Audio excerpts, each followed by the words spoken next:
Doucement avec mes lunettes, Eliel, quand même. C'est pas parce que j'ai pas acheté cher que ça veut dire qu'on peut le casser tout de suite. Bon, à un moment, il va falloir que je m'occupe de la deuxième partie de l'élément à ranger cet été dans le jardin qui est la piscine. Mais j'ai la flemme. Quand je vois le travail que je vais devoir faire pour le nettoyer, la ranger, je sais pas si je la vire, si je la remplis au final. S'il fait chaud, s'il va faire chaud cet été, on va la garder. Sinon, on va la virer. Bon, j'arrête de parler de tout et n'importe quoi. La vidéo va commencer. Générique.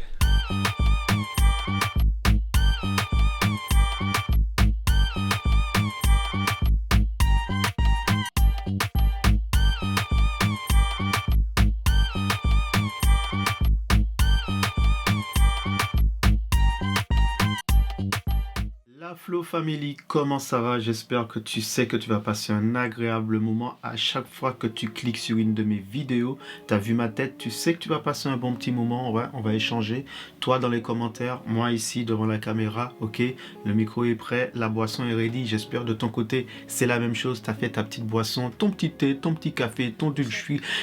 Quel que soit ce que tu veux préparer pour passer ce petit temps-là avec moi, vas-y, fais-le et c'est parti pour la vidéo. Alors, on continue sur le volume. On est sur le volume 3, donc on continue sur le volume, ça veut rien dire ce que je viens de dire.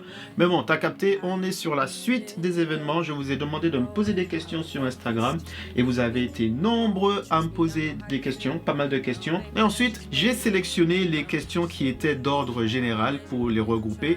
Et malgré ça, il m'a quand même fallu, nous sommes au 3e volume, parce qu'il y avait énormément de questions qui nécessitent des temps de réponse et pas juste des blabla vite fait et futile. Donc, je prends le temps dans ces volumes de vidéos de vous répondre de manière précise, concrète, sans langue de bois, sans me cacher, en vous disant tout par rapport aux questions que vous avez posées. On va commencer avec la première question et pour que vous puissiez vraiment voir que je prépare pas les réponses, c'est vraiment du spontané et du inopiné. C'est la raison pour laquelle justement je fais ces vidéos-là comme ça, où je suis face cam et je parle avec vous et il n'y a pas beaucoup de cuts. S'il y a des cuts, c'est vraiment des cuts de forte respiration ou de trop longtemps d'absence, tu vois. Par exemple là, comme je suis TDAH, je n'arrive pas à faire deux choses en même temps de manière significative. Donc là, en fait, je suis concentré pour touiller mon café, mais en même temps, j'ai envie de réfléchir à ce que je dois te dire. Mais mon cerveau est accaparé par tourner le café, ok? Bon, oh là là, qu'est-ce qu'il est bon. Petit café, café mangue aujourd'hui. On est sur un café mangue. Attends, laisse-moi répondre juste à mon épouse qui me dit quelque chose. Attends.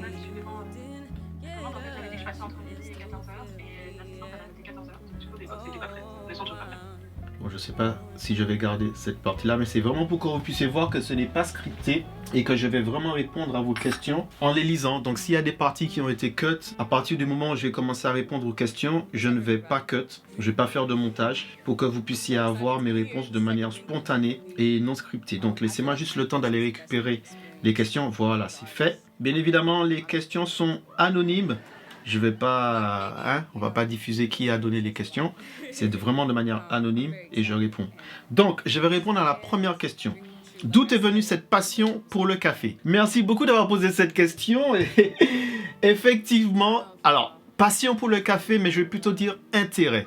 Mais d'abord, il faut que je t'explique pourquoi j'ai commencé à boire du café. Après ma dépression, quand je suis sorti de ma dépression, je me suis relancé juste comme ça. J'ai cherché une boisson qui pouvait m'aider à booster, juste me booster. Et j'avais pas envie d'aller dans du Red Bull, les trucs comme ça, tu vois, les trucs énergisants. À l'époque, le matcha qui commençait à pointer son nez et je me suis dit, ouais, non, vas-y, flemme. Et je me souviens que j'avais testé à goûter le café. J'avais testé le café une première fois, ça m'avait pas plu. C'est pas au goût, mais c'est à l'effet. Ça m'avait trop boosté à l'époque quand je l'avais pris. Mais je me suis rendu compte que j'avais pris un café corsé, mais vraiment un ristretto, mais bien serré, tu vois. Donc là, je me suis dit, ce jour-là, je vais me faire un cappuccino. Et je me suis intéressé à comment faire un cappuccino. Et je me suis rappelé que quand j'étais bartender, du coup, quand je travaillais dans les hôtels, je faisais énormément de cappuccino pour les clients. Et j'étais vraiment devenu bon à ça. Et donc je me suis dit, vas-y, retente, regarde si tu as encore la main. Donc je me suis relancé, je me suis fait un cappuccino et il était extraordinairement bon. Je l'ai bu. Et je me suis rendu compte que dans la journée, j'arrivais à tenir ma motivation pour faire mes tâches. Je me suis dit, ouais, c'est étrange. Aujourd'hui, j'ai réussi à être motivé, j'avais assez d'énergie pour faire mes tâches. j'étais pas fatigué et tout. Et limite, je vais pas dire que ma dépression est partie, mais j'ai commencé à être plus lucide. Ok, j'avais moins de pensées moroses, moins de pensées noires dans cette journée-là précisément. Et je me suis dit, mais qu'est-ce qui s'est passé en fait? Et quand j'ai revu ma journée, je me suis rendu compte que le café que j'avais pris le matin, du fait qu'il m'a boosté, en me donnant, c'est après, par la suite que j'ai su, hein, parce que voilà, j'ai su après que j'étais TDAH et tout, je sais, du coup, j'ai pu faire l'analyse et comprendre en fait ce qui se passe. C'est que le café dans mon organisme, il me le booste. Et comme il me booste, je crée beaucoup plus de dopamine. Et en créant beaucoup plus de dopamine, ben, le circuit que j'ai déjà présenté sur une de mes vidéos pour arriver à la recette, ce que j'appelle la recette du bonheur. Donc dopamine, sérotonine, ocytocine, endorphine. Le chemin était beaucoup plus facile à suivre. Donc je me suis mis à boire du café parce que ça me permettait d'apporter ce plus-là dans mes journées. Ce qui veut dire que quelqu'un de normal et de lambda qui va boire du café va être surexcité. Moi, quand je vais boire du café, je vais devenir quelqu'un de normal. En fait, le café m'aide à juste être normal, en fait. C'est que il me donne ce coup de boost-là pour me réveiller. Donc, à partir de là, j'ai commencé à avoir un café. Je prends un café par jour, un petit ristretto ou un petit espresso. Parfois, c'est un cappuccino. Et voilà, tu connais, une fois que moi, j'aime pas faire les choses à moitié. Donc j'ai commencé en faisant du café dans une filtre, un café à filtre. J'ai acheté directement une Chemex pour faire mon café à filtre. Ensuite j'ai évolué, j'ai fait des filtres un peu plus précis. Et mon épouse, voyant l'intérêt que j'avais, parce que j'ai commencé à prendre de l'instantané mais j'aimais pas trop, m'a offert pour mon anniversaire le DeLonghi. Ok, c'était l'année dernière, elle m'a offert un DeLonghi. Et c'est un café où tu peux mettre directement le café moulu et qui sort tout de suite, hein, voilà, je vais pas t'expliquer c'est quoi. Donc café de bonne qualité parce qu'elle voulait pas que je puisse consommer n'importe quoi non plus. Les effets négatifs du café, c'est que quand tu en consommes trop mais que tu ne fais rien, en fait ça va tout simplement te booster si tu es quelqu'un de tu n'es pas motivé, tu fais rien de tes journées et tu bois du café, tu vas vraiment accentuer ce côté-là. Mais si tu as des choses que tu aimes faire mais c'est juste que tu n'as pas l'énergie ou la motivation de faire, le café dans mon cas peut aider à donner ce petit boost. Si j'avais peut-être 20% de motivation aujourd'hui pour aller faire ma vidéo, mais en prenant le café, je passe de 20% à 50%, ce qui est déjà pas si mal pour me motiver et continuer à faire ce que j'ai à faire dans la journée. Arrives-tu à zapper totalement le boulot, montage urgent, pas terminé lorsque tu consacres du temps en famille? Alors ça, au début, c'était très difficile pour moi parce que quand j'ai une tâche dans la tête, quand je ne l'ai pas terminée, je peux pas sortir de ma tâche tant que je ne l'ai pas terminée. Et chez les TDAH, on appelle ça l'hyperfocus. C'est qu'une fois que je suis rentré dedans, si tu me sors dedans, j'ai une énorme frustration et que je n'arrivais pas à gérer. Ce qui fait que quand tu as une famille et que tu bosses depuis chez toi, quand je vais tourner et que je rentre et je dois être en montage, ben, tu dois quand même pouvoir consacrer du temps à ta famille. Et les enfants, ben, des fois, ils vont t'appeler, il y a des choses à faire. Et le fait, c'est qu'à chaque fois qu'il y a quelque chose qui me sort de ce moment de montage, je prends encore plus de mal à retourner dedans. Donc petit à petit, ce que j'ai décidé de faire, c'est que je ne me mets à faire les vidéos que quand je suis sûr que je ne serai pas dérangé. Ce qui fait que quand j'ai terminé de faire la vidéo, j'ai maintenant le temps pour être entièrement attentif à ce qui se passe autour de moi. Parce que j'ai vraiment du mal à rester focus et à retourner. Parce qu'en fait, c'est une énergie que je dépense au moment où je dis à mon cerveau, allez, montage, on dépense une grosse énergie. Et quand tu m'enlèves, c'est comme si tu débranches la prise. Et la jauge qui était en train de monter pour terminer la situation, pour terminer la tâche, quand tu me débranches, tu me sors dedans, elle redescend. Et je dois refaire tout ce que j'ai fait pour la refaire monter après. Et c'est assez compliqué à gérer. Mais bon, voilà, grâce à mon épouse, grâce aux enfants, la compréhension, j'arrive à gérer de plus en plus et j'arrive pas encore totalement à me consacrer 100% parce que j'ai quand même toujours la tâche de fond qui va tourner dans ma tête. Par exemple, je vais me dire, j'ai pas terminé la vidéo, j'ai pas terminé ceci. Donc voilà ce que je fais, c'est que tant que j'ai pas terminé, je ne me lance pas sur autre chose tant que j'ai pas terminé. Ce qui me permet de pouvoir consacrer du temps à autre chose sans penser à ce que je n'ai pas terminé puisque je l'aurai terminé. Donc lorsque tu es en bad mood, qu'est-ce qui te donne la force? Vers quoi tu te retournes? Vers quoi te retournes-tu? Ça, c'est une très bonne question parce que quand tu es dans le creux, quand tu es dans le bad, c'est parfois il y a une hormone qui n'est pas assez délivrée. Il faut que tu sois capable de savoir c'est laquelle. J'ai déjà fait une vidéo sur ça, mais je peux t'y renvoyer. C'est ce que je pense, c'est ce que j'ai mis en place moi pour pouvoir me structurer. Tout commence par la dopamine. Ensuite, tu as la sérotonine. Ensuite, tu as l'ocytocine. Tu as l'endorphine. Moi, comment j'ai statué la chose, c'est que quand je suis en bad, j'essaie de cibler quelle hormone, au moment où je suis dans le bad, qu'est-ce qui se passe et qui fait qu'il y a forcément une hormone que je n'ai pas et qui va me pousser justement dans le bad. Et le bad, je l'ai associé un petit peu à la cortisol. Et la cortisol, c'est un peu l'hormone, l'adrénaline, le stress et tout. Et quand tu as trop de cortisol mais que tu fais rien, c'est ça qui te donne les tensions, tu es stressé, machin et tout ça.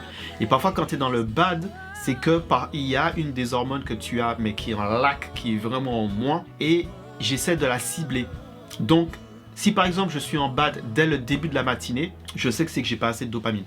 Parce que la dopamine, c'est l'hormone qui va te donner l'énergie pour passer à l'action de l'idée que tu as eue. Ça, c'est comme ça que je vois les choses, les gars. C'est comme ça que je vois les choses et que je comprends. Donc, si je suis en bad, j'essaie d'identifier quel moment je me trouve dans la journée ou dans le moment afin de savoir ce que je dois faire pour remonter. Si c'est la dopamine, ben, je sais qu'il me manque de l'énergie pour passer à l'action. Donc, j'essaie de trouver quelque chose à faire qui me demandera l'énergie nécessaire que j'ai en dopamine. Par exemple, si je m'étais dit aujourd'hui, je vais tondre la pelouse, mais j'ai pas assez d'énergie pour passer à cette action-là, ben, je vais faire une tâche moins compliquée physiquement, mais qui va peut-être me demander plus de ressources, on va dire, mentales. Et quand tu me dis vers quoi je me retourne, je vais pas te mentir, moi je suis un gars, je suis très dans les études bibliques. Quand je sens que je suis dans le bad, tout simplement, j'ouvre ma Bible et je continue mes études bibliques. Je retourne dans mes études bibliques, j'essaie de comprendre un peu la psychologie des anciens personnages qu'on retrouve dans la Bible. J'essaie de comprendre leur motivation, pourquoi ils ont fait ci, pourquoi ils ont fait ça, en essayant de le rattacher un peu à nos jours d'aujourd'hui. Par exemple, tu vas te dire, le roi David, le mec, il aimait beaucoup les meufs, tu vois, c'était un mec affable, le gars, il kiffait les femmes. Il kiffait la meuf, mais c'est incroyable. Donc tu te dis, mais qu'est-ce qu'il a fait dans sa jeunesse qui l'a poussé à ce stade-là? Et quand tu regardes un petit peu, David, c'est un gars très jeune, il était dans la guerre, tu vois. C'est un gars très jeune, il est rentré dans le domaine martial. La guerre. Donc, le mec était toujours soit en fuite, toujours sur un champ de bataille. Donc, je pense que alors, je m'avance pas trop. Soit il en a consommé et puis du coup, c'est devenu une interaction donc il ne pouvait pas s'en passer. Tu vois ce que je veux dire? Ou soit il était tellement accaparé par son rôle de chef de guerre et tout ça qu'il n'a pas trop eu le temps de faire tout ce qui est développement sentimental pour la relation homme-femme et tout. Donc, il fait que quand il est devenu roi, ben, il a essayé de rattraper le coup comme il pouvait, tu vois. Donc voilà, c'est des petites choses que j'essaie de me dire, de réfléchir à pourquoi les anciens, les personnages de la Bible ont réagi telle et telle manière. Et puis voilà. Et ça me permet de me détacher de ce qui me met dans le bad. Et donc, ça me redonne une sorte de regain d'énergie.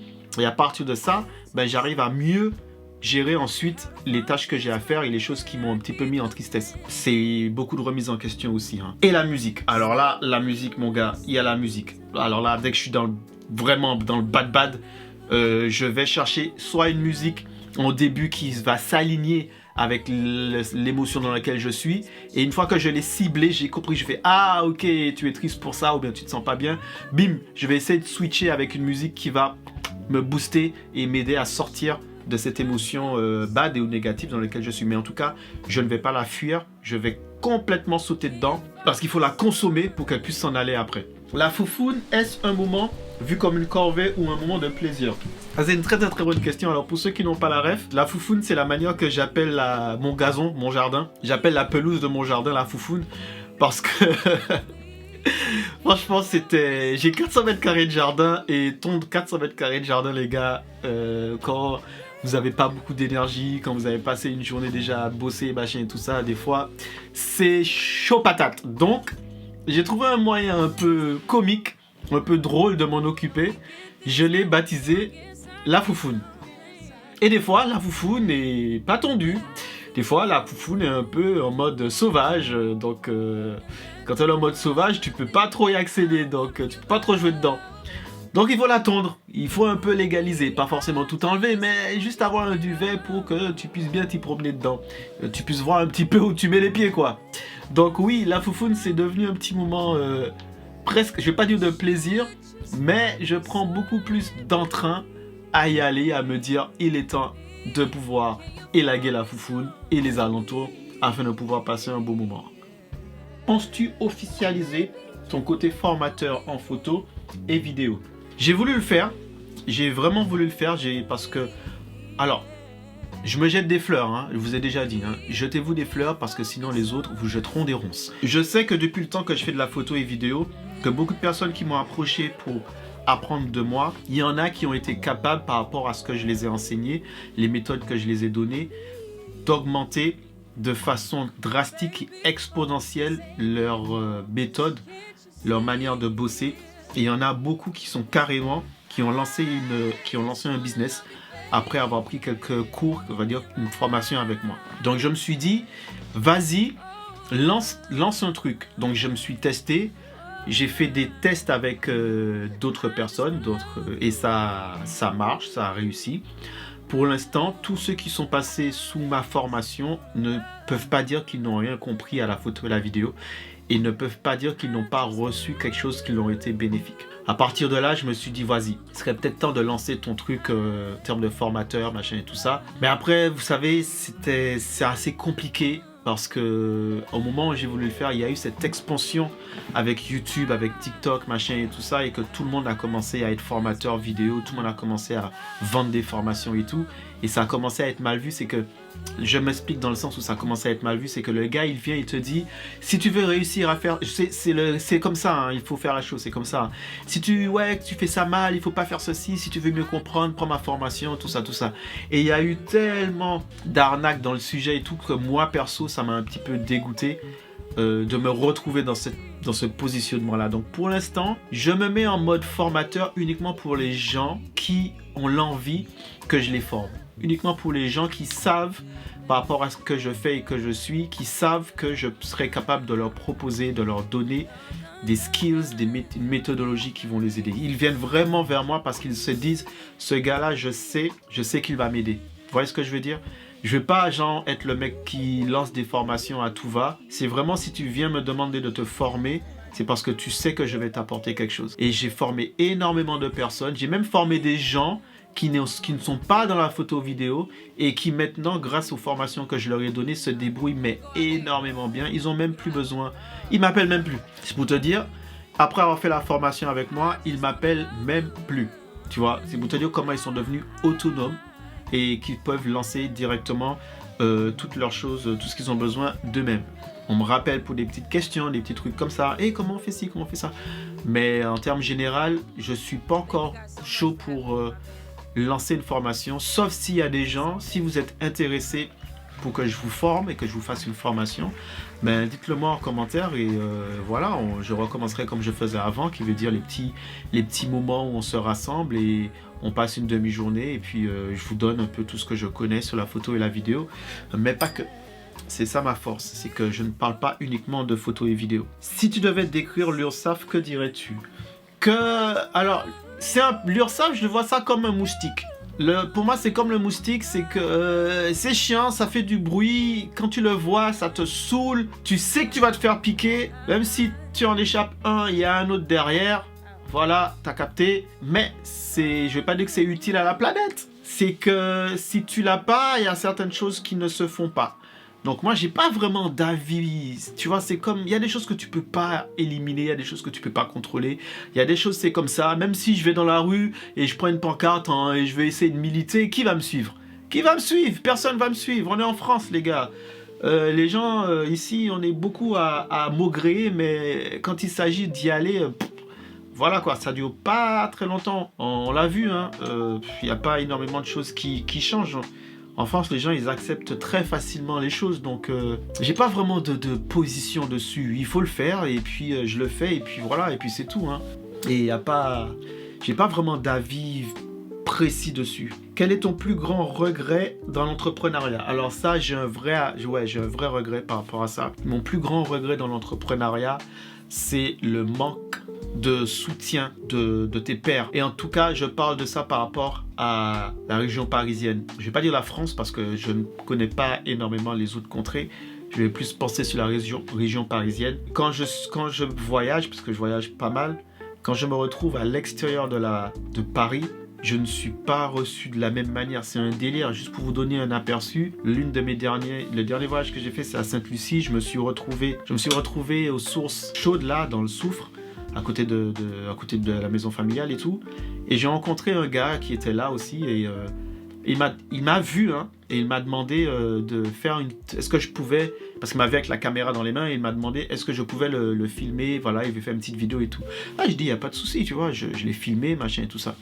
Il a regardé la vidéo, et le mec, il a fait, mais waouh, mais coupe, ça se voit que c'est ton métier, parce que, waouh, même tu fais des suivis. Le gars, il était impressionné par la petite vidéo que j'ai fait, et je me suis dit, mais regarde le retour qu'un inconnu me donne. Il me connaît pas, il a vu ce que j'ai fait, et je sais que ce que j'ai fait, c'est rien, tu vois.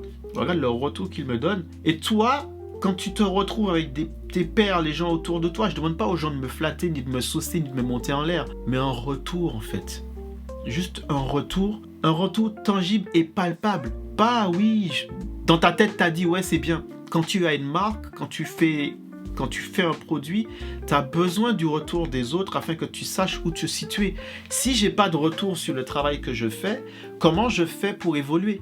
Après, c'est pour ça que tu as des gens qui vont évoluer, qui vont devenir, et qui vont tomber, qui vont chuter, parce que ils n'ont pas le retour, tu vois, on les sauce tellement parfois, parce qu'on veut pas leur faire du mal, tu vois, donc on leur dit c'est bien, t'inquiète, c'est bien, que quand ils vont se confronter à la réalité des choses, ben, ils vont déchanter. Donc moi, j'ai toujours demandé un retour honnête et ouvert et franc sur mon travail. Et c'est ce que je regrette dans l'entrepreneuriat, c'est à mes débuts, je ne l'ai pas eu ça en fait. Donc j'ai évolué un petit peu à l'aveuglette. J'ai beaucoup évolué en me basant sur ce que je pouvais ressentir par rapport aux autres. Et on n'est pas énormément soutenu, en tout cas dans le domaine, en tout cas, je ne sais pas si je veux dire français ou parisien, mais je vois par exemple, j'ai demandé à beaucoup d'entrepreneurs, vidéastes et photographes, j'ai voulu faire des sortes de crews.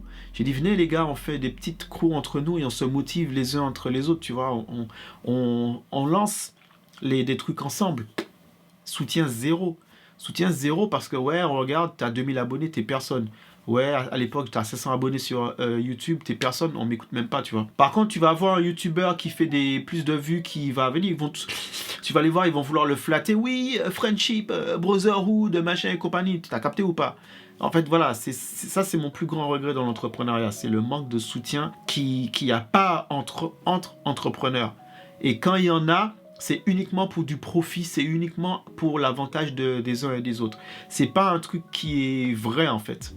Fais ma pub, tu sais que je fais du bon boulot. Fais ma pub, pourquoi c'est toujours celui qui, entre guillemets, qui a le moins qui doit... Bref, et je m'arrête là parce que c'est vraiment un truc qui me saoule et en parler, ça...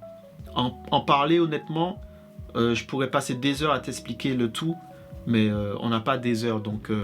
Aurais-tu un conseil pour quelqu'un qui souhaite se lancer dans l'entrepreneuriat? Attends, laisse-moi juste le temps de vérifier si j'ai encore assez de... Parce que je suis sur le Sony et le Sony, il peut filmer que 30 minutes. Voilà, j'ai dû couper et relancer parce que le Sony, sachant qu'il peut filmer que 30 minutes, je me serais retrouvé dans la même bêtise que j'ai fait la dernière fois, c'est que j'ai parlé pendant 1h30 devant mon Sony, alors que ça faisait déjà 30 minutes que ça avait coupé, et j'ai eu la flemme de recommencer la vidéo. Quel est ça je l'ai déjà dit, aurais-tu un conseil pour quelqu'un qui souhaite se lancer dans l'entrepreneuriat? Aurais-tu un conseil pour quelqu'un qui souhaite se lancer dans l'entrepreneuriat? Je dirais, si tu souhaites te lancer dans l'entrepreneuriat, évalue bien 2 choses, je vais même dire 3. Évalue ta maturité émotionnelle déjà, parce que c'est un milieu qui va te demander énormément d'énergie émotionnelle. Tu vas passer par toutes sortes de sentiments et d'émotions et de ressentis. Tu auras pas mal de ressentis, ok? Donc il faut savoir gérer ça. Si tu n'es pas capable d'être en paix avec toi-même avant de te lancer dans ce milieu-là, tu vas déchanter entre ne pas savoir quand être strict face à un client pour lui dire que c'est ton prix et il n'y a pas de négociation. Il va vouloir jouer sur les émotions avec toi, donc tu vas te faire avoir. Quand dire non, quand dire que tu ne peux pas, que tu n'es pas capable, quand avouer que tu as échoué, quand reconnaître que oui, tu as eu raison de faire ça, même si qu'en face, on dit que tu as eu tort. Donc tu vois, ça demande pas mal de gestion d'émotions. Donc, premièrement, sois mature avant de te lancer en face de clients potentiels. Entraîne-toi d'abord à avoir des partenariats, des collaborations qui fait que quand tu fais un partenariat, une collaboration, le fait que ce ne soit pas un client, tu restes quand même dans une position où ce sera plus favorable pour toi de pouvoir statuer sur tes oui, tes non et compagnie. Comme ça, après, tu pourras reproduire ce schéma-là sur un client. Ne va pas directement à taper du client parce que tu vas te faire bouffer, parce que c'est eux ils n'ont pas le temps pour toi, hein. Le client va toujours chercher à être à son avantage, ok? Donc ça, c'est la première chose que je puisse te donner. Deuxième chose, rapproche-toi de quelqu'un qui a plus d'expérience que toi. Ça, c'est quelque chose qui m'a été utile jusqu'à présent. Continuerai de dire que mon mentor dans le domaine, c'est Audran Sarzier. Je continuerai à le dire parce que c'est quelqu'un qui a vu l'étincelle que j'avais et qui m'a aidé à souffler sur cette étincelle-là jusqu'à donner une flamme et l'alimenter petit à petit. Mais tu vois, trouve-toi un mentor, trouve-toi quelqu'un que tu sais. Il n'aura pas forcément le temps pour toi, mais il t'accordera le temps nécessaire. Parce que franchement, dans ma construction, c'est pas il s'assoit avec moi et il me dit non, non.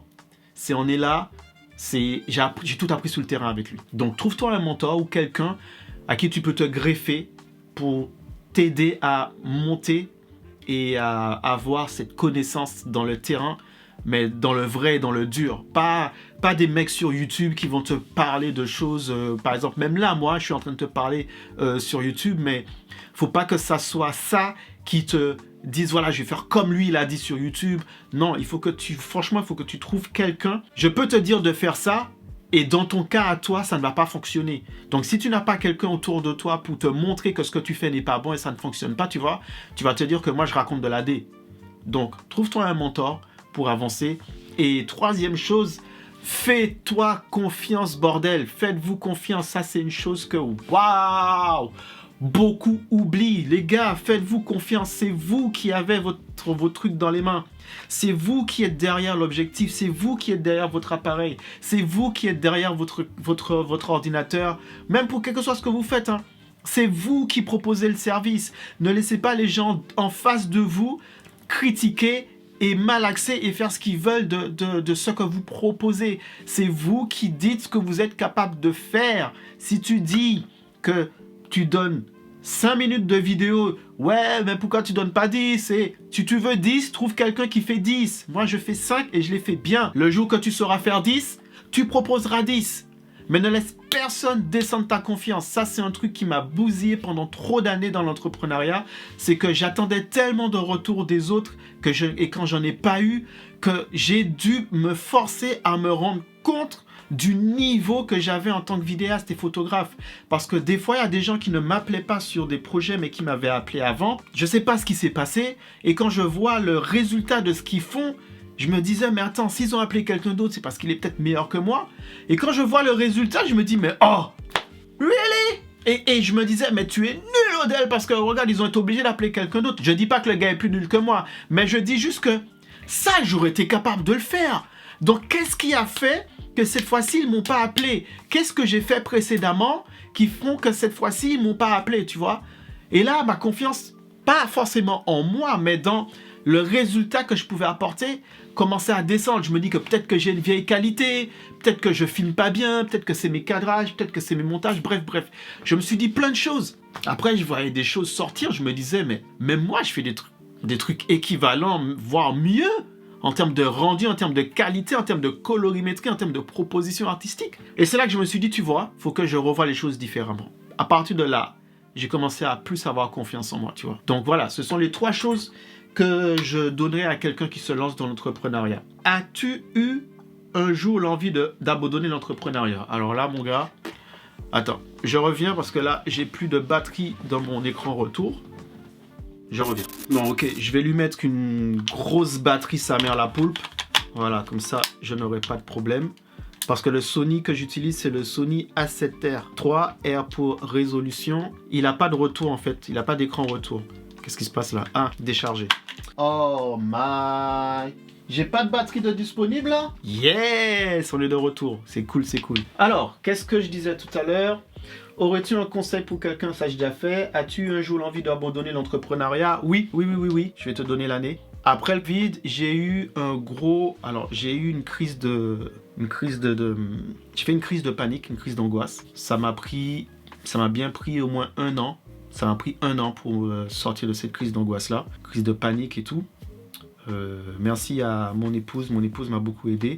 Et il y a mon épouse qui m'a aidé. En tout cas, les gens de vraiment proches qui savent ça. Hein. Il y a mon épouse et ma belle-sœur Vanessa. Donc, merci à eux deux de m'avoir aidé à sortir de là. Vanessa, si tu regardes cette vidéo-là, big up à toi. Ouais, j'avais envie d'abandonner. Clairement. En fait, pour vous dire ce qui s'est passé, peut-être un jour j'aurai le courage de raconter cette histoire-là, mais pour l'instant, c'est vraiment un truc qui m'a bouleversé, qui m'a Parce qu'il y avait tout dedans, Donc ça m'a donné envie de quitter. Ça m'a vraiment donné envie de quitter. J'ai eu un retour client, mais...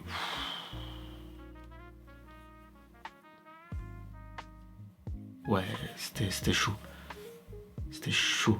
Ça m'a mis un tel coup que j'avais du mal à me dire comment je pouvais rebondir face à ça. Tu sais, c'est le genre de client que si tu le rates, ta carrière peut être foutue, tu vois. Et j'ai senti que depuis ça, il y a eu un changement. Les gens m'appellent moins, Bref, il y a eu un changement. Donc je me suis dit à ce moment-là, tu vois, voilà, c'est ça.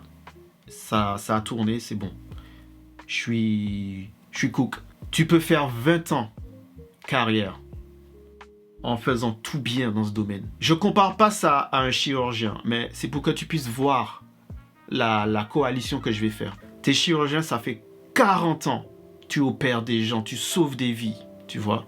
Tu sauves des vies. Tu es à 1 semaine de la retraite et on t'emmène l'un des plus prestigieux clients que l'hôpital peut avoir. Et c'est style, s'il n'y avait pas un client à rater, c'était celui-là. Mais le client qu'on t'emmène, du coup, parce que c'est hôpital privé, voilà, je prends dans le cas hôpital privé, ça ne se passe pas bien. Ça ne se passe pas bien, mais pas seulement ça ne se passe pas bien parce que tu es nul, c'est que ça ne se passe pas bien. Les choses ne sont pas alignées pour que ça ne se passe pas bien, tu vois. Donc, il n'y a pas vraiment la faute d'une personne. C'est juste que ça ne se passe pas bien.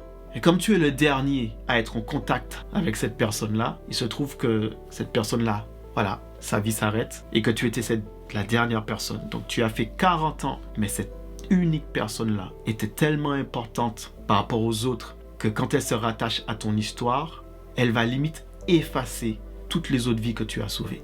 Toutes les autres vies deviennent banales, en fait. Parce que cette personne-là était si importante que tu n'avais pas le droit à l'erreur. Alors que quand on regarde les faits, c'est juste quelqu'un de normal. Une vie humaine avec un fonctionnement humain. N'importe quelle autre personne dans cette même condition serait partie aussi. Mais la popularité qu'elle a donne sa vie une importance. Et rattaché à ton vécu, ton expérience, ça fait que c'est l'un de tes plus gros ratages. Et on va dire que tout ce qu'on retient de toi, c'est cette opération-là qui a échoué. Et j'ai eu l'impression que c'est ce qui m'était arrivé. J'ai eu l'impression que ce qui m'est arrivé, c'est que s'il y avait une presta que je ne devais pas rater, c'était celle-là. Et j'ai fait des erreurs, il y a eu des erreurs, il y a eu des manquements, il y a eu... Voilà, je ne vais pas revenir dessus, mais ça a été suffisant pour me mettre dans une sorte de... Tapez crise d'angoisse, crise de panique sur Internet et vous verrez. Donc oui, ça m'a donné envie d'abandonner. Mais grâce à mon épouse, justement, à ce moment-là, qu'elle a compris les choses. Et en plus, à cette époque-là, je venais de découvrir que j'étais TDAH. Donc bref, cette année-là, c'était un bordel. C'était jusqu'à 2023, là, c'était très, très, très difficile. Quelles sont les dernières questions?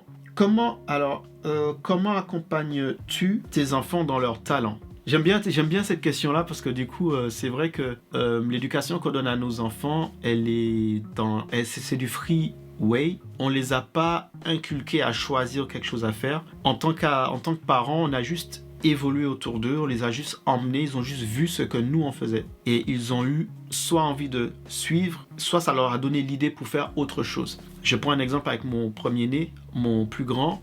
Il s'est mis à faire de la drum depuis tout petit, parce que je regardais des vidéos de batterie, machin et tout ça, mais il ne savait pas que j'en faisais. Et c'est quand il a été assez grand pour comprendre que j'en faisais qu'il m'a vu jouer à l'église, il a pété un câble. Il a pété un câble en mode, mais attends, quoi? Pas jouer de la batterie, tu vois? Mais au début, ce n'est pas moi qui l'ai poussé à jouer, à faire de la drum. C'est lui qui, en voyant les vidéos que je regardais, a eu envie de s'y intéresser. Ma fille qui chante beaucoup, parce que ma femme chante beaucoup à la maison. Donc ils chantent ensemble, voilà. Et on ne les pousse pas dedans.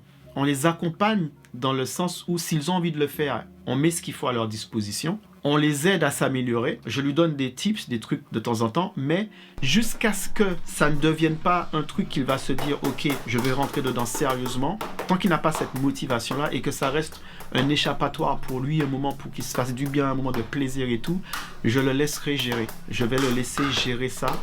Je vais juste faire en sorte qu'il le fasse bien, qu'il ait du matos, qu'il puisse s'exprimer librement et le faire quand il a besoin de le faire. Là, il y avait une batterie qui m'appartenait depuis des années. La batterie est maintenant dans sa chambre. C'est lui qui en fait.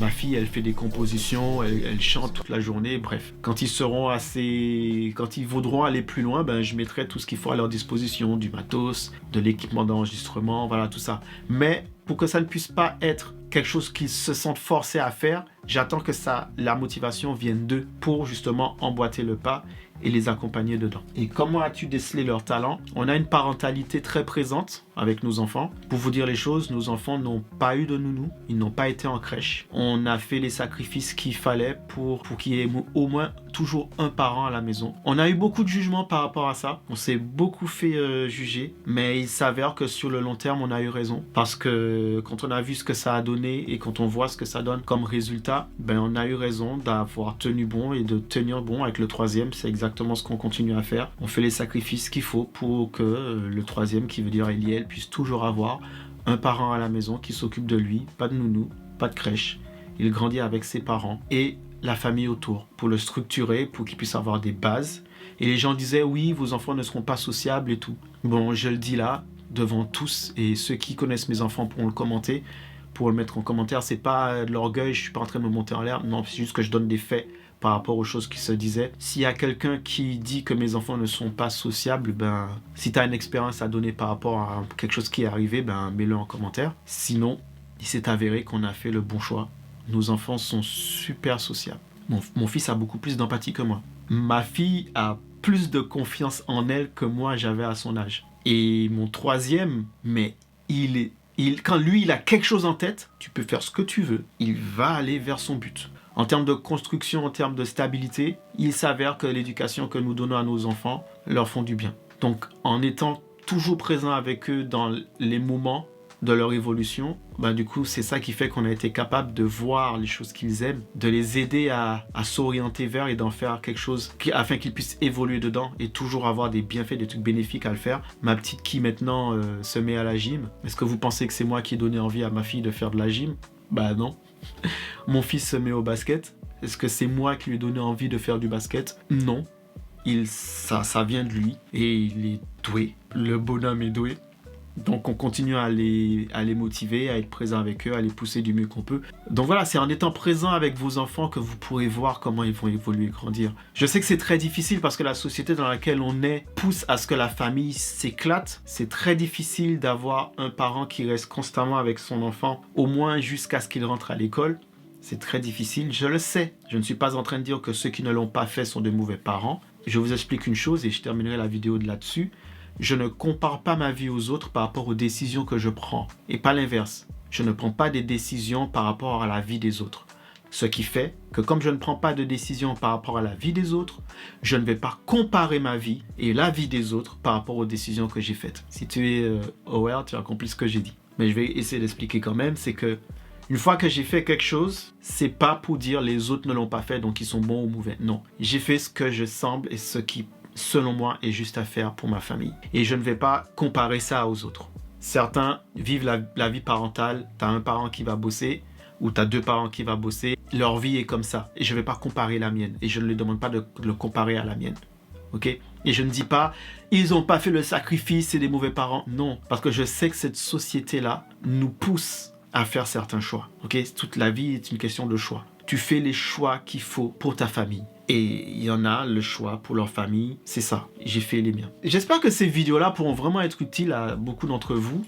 Si c'est le cas, n'hésitez pas à le partager les gars. Vraiment, je dis ça, c'est vrai que j'aimerais bien que la chaîne grandisse, mais pas pour ce que vous pensez, tu vois. Ok, si je commence à me faire un peu de money avec cette chaîne, c'est du positif, c'est du plus. Mais je suis vraiment dans le partage, vous voyez ce que je veux dire? Parce que les gars, ma première vidéo que j'ai publiée sur cette chaîne, elle est en 2015. Donc tu te dis que si j'étais vraiment là pour la thune, ça fait longtemps que j'aurais fait ce qu'il faut pour la thune. Bon bref, je ne vais pas rentrer dans ce débat-là.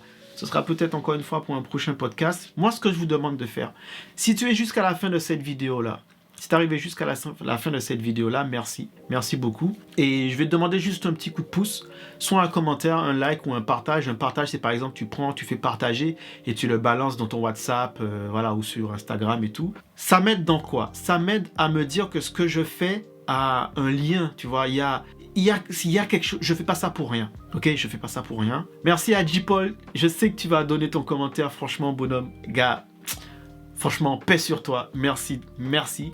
Ok, et je vous donne rendez-vous à la prochaine vidéo. J'ai rien de plus à ajouter. Soyez en paix, les gars. Et restez flow. Pour moi, c'est le meilleur NPR. Le pianiste, les voix, la basse, Her. Pour moi, ça, c'est un sans faute.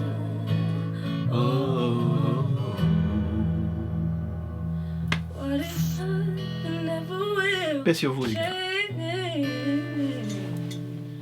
I'm caught between your love and a hard place.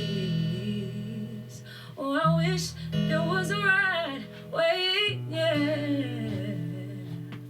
I'm caught between your love and a hard place.